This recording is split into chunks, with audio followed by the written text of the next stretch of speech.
Magandang tanghali po sa atin lahat.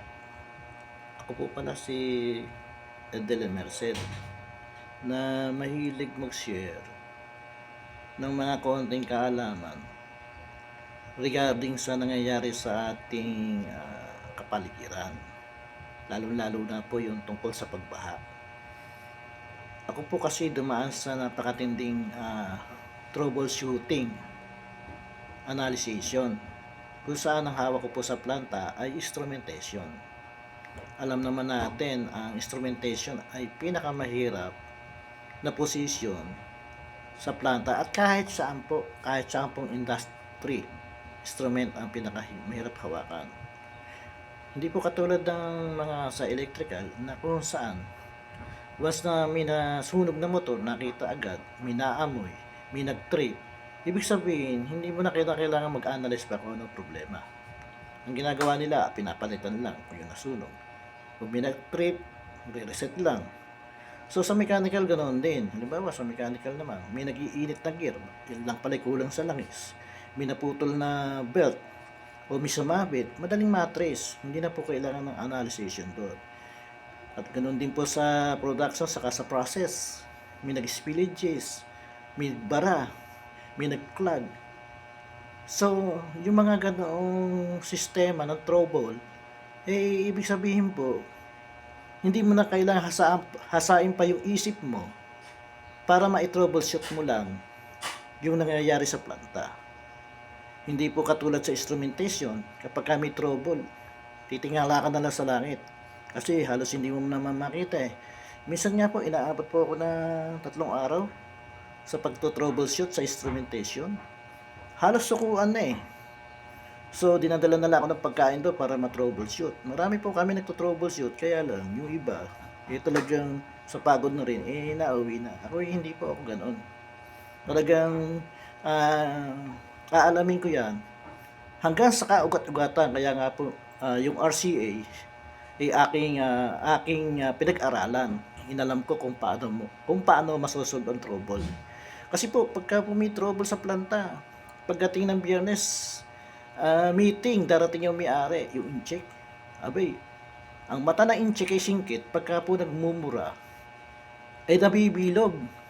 Tapos, ang mabigat pa nito, ang hindi ko kaya, pati buong mga Pilipino, dinadamay. At ang mga manager naman, wala naman pakialam, walang kibuan, basta sila nakikinig lang. Alam ko naman ang ginagawa ng incheck, ako yung sinasangkalan nila, hindi lang din sila madirekta. Kaya ako naman po, talagang sabi ko naman sa sarili ko, part kasi ng trabaho yun eh. Ako andito para sa aking pamilya at nagtatrabaho ng maayos. So sa madalit salita, yun po ang ginawa kong motivation para dumating ang time na sabi ko, lahat ng magkakaroon ng trouble, meron solution yan. Kaya lang, kailangan lang dyan ang tiyaga. Kaya po, ako nasa bahay na at ako return na. Since na may trouble naman dito sa ating kapaligiran, tulad po ng baha, saka ilang ko bang i-apply yung experience ko sa planta. Pagpalagay na, iligay ko yung ako nasa planta ngayon dahil may trouble sa baha. Gagawin ko po yan ng mga RCA o root cause analysis. So, sa paggawa ng RCA, yun maraming tao o maraming nasa iba-ibang departamento ang uma-attend para magbigay ng mga inputs.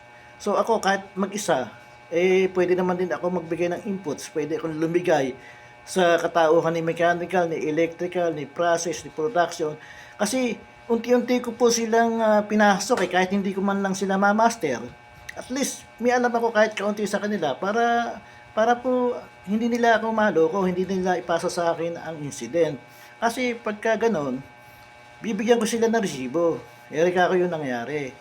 Ngayon, hindi na po ako makikipagtalo kasi minsan kasi pagka ganon, may palibas manager, hindi po bababa ang manager. Ang gagawin pa nga ng ibang manager, para bang sina-challenge ka eh. Pagdating ng oras, yung mga sinabi mo sa kanya, siya na makikinabang, siya na ang bida. Merong mga pabidang mga managers, ganun po talaga. Kaya nga po sila managers eh. So, ang nangyayari po ngayon, ah, sa kailan ba na ayan na rin ang problema na nangyayari sa flood? Kasi po, kumbaga sa kwan, kinakailangan i-practice din natin yung ating mga natutunan sa plata. Kahit ba nakaraan na yan eh.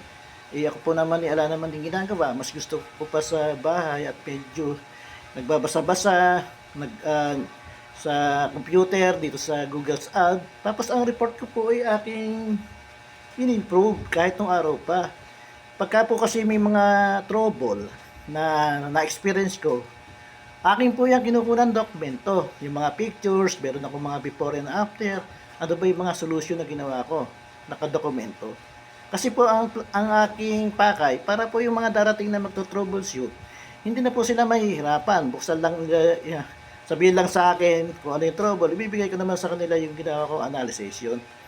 At tungkol po naman sa mga modification, ng mga equipment, hindi po ako basta-basta nagmo-modify kasi po yung manufacturer, proven na po nila yun eh. Sila po kasi ang gumawa no, kaya alam na nila na hindi dapat babaguhin. Kung ano yung nakalagay doon, dapat irespeto yung ginawa ng manufacturer. So, ang ginagawa ko naman po sa kanila, pagdating po sa manual, akin pong kino-contact yung manufacturer kasi ando naman po yung email address saka yung telephone number. At sa planta naman po, pagka may trouble, hindi po agad ako pumupunta sa site. Ang pinupuntahan ko po, pagdating ko, ay yung logbook at dinadala ko doon sa kwarto na malamig na kulangan doon, aircon. Doon po ako nagto-trouble shoot sa manual. Base doon sa sinasabi na aking karelyebo, na ganun yung na-experience niya. So, kasi po, pag po ikay pumunta agad sa site, hindi mo po makikita ang big picture eh. Ilaki-laki po ng mga equipment doon. Ang lalayo ng mga kable, ang lalayo ng mga terminals.